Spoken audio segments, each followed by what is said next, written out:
논리와 경제 논리가 있대요. 한 사회의 정치, 경제와 관련된 문제는 입장에 따라 보는 시각이 서로 다른 경우가 많습니다.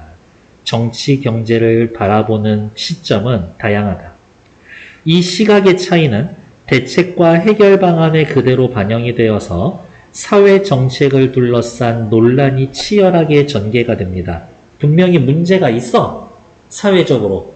이 문제의 원인이 뭐다라고 다르게 보니까 문제가 있는데 원인이 이거다, 원인이 저거다. 그러면 이거가 원인이라고 생각하는 사람은 이거에 맞는 해결책을 내겠지.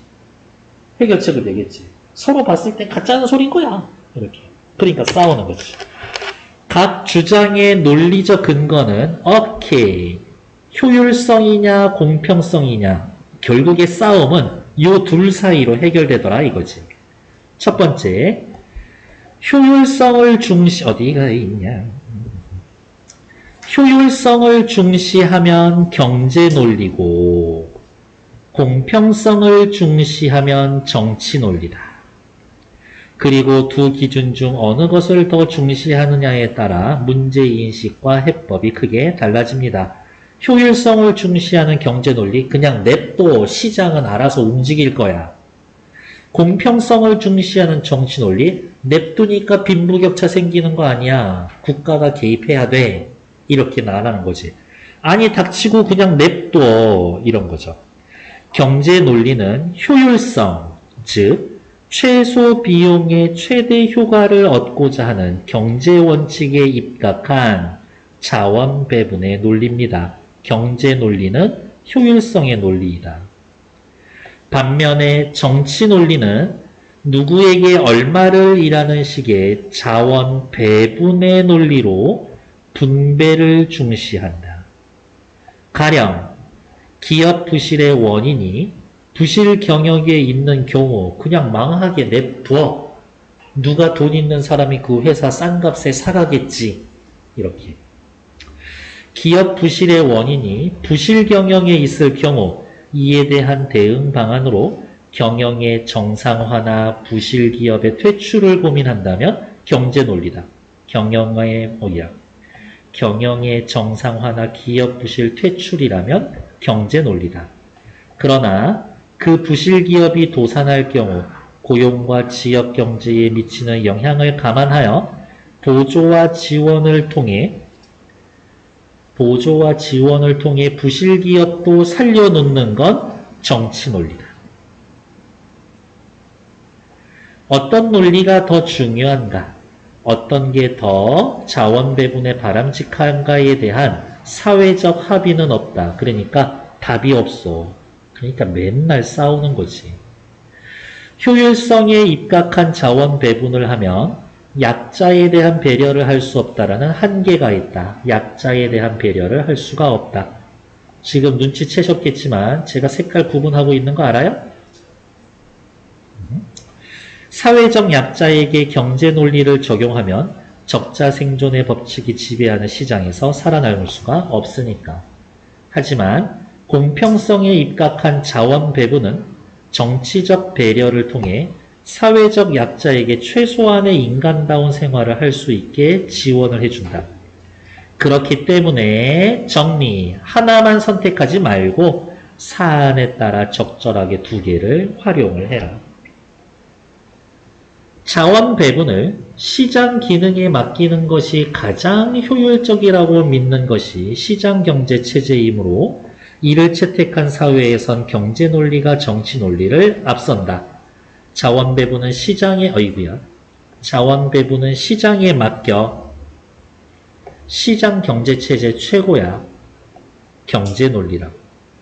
그러나 현실적으로는 정치 논리는 권력이 뒷받침되는 거야. 정치 논리는 권력이 뒷받침되는 거다. 경제 논리를 앞서는 경우가 허다합니다. 예컨대 선거를 앞두고 정치권의 압력에 의해 자원이 배분되는 경우가 비일비재합니다. 이렇게 경제가 정치에 떠밀려 나뉘면 정책의 신뢰성이 없어지고 경쟁력이 손상됩니다. 약속한 거 다 지키나? 그렇지도 않잖아요. 더구나 이러한 관행이 만연될 경우 사회적 비효율도 함께 누적이 되어서 언젠간 모든 사회 구성원이 그 대가를 치러야 하는 시한폭탄을 안게 될 겁니다. 언젠간 경제 폭발할 거예요. 이야기 됐을까요? 그래서 아까 물어봤던 것처럼 자유냐, 정치 논리냐, 경제 논리냐 둘 중에 하나만으론 만들 수가 없습니다. 글쓴이가 마지막에 하고 싶었던 얘기는 뭐예요? 정치 논리, 경제 논리 좋아. 각각의 장점과 단점, 특징이 있어. 하나만으로는 안 돼. 적절히 활용하세요. 정답은 3번. 경제 논리와 정치 논리를 적절히 활용합시다. 요즘 금리가 엄청 인상되고 있어서 사람들 다 지금 죽어나가기 직전이죠? 이렇게. 물가는 어느 정도 잡힐 수도 있어. 근데 좀 무리해서 대출해가지고 집 사놓은 사람들은 진짜 죽을 수도 있어.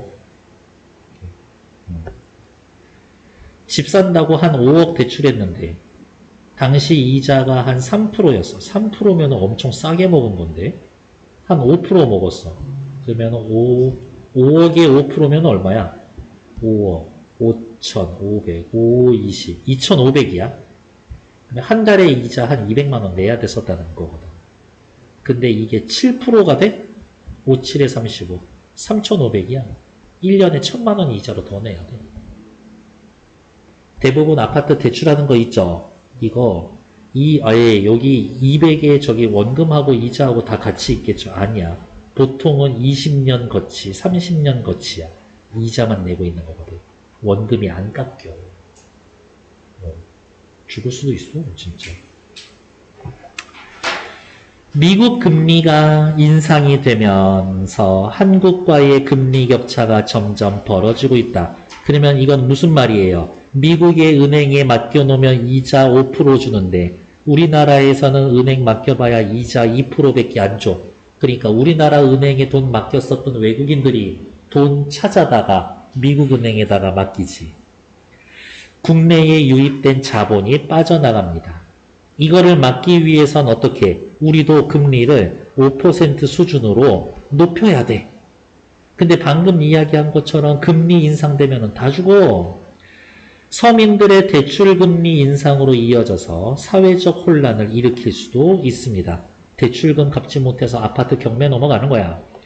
한국은행은 금리를 인상하려고 했지만 사회적 안정을 추구하는 정부의 방침에 따라 금리 인상을 유보했었다.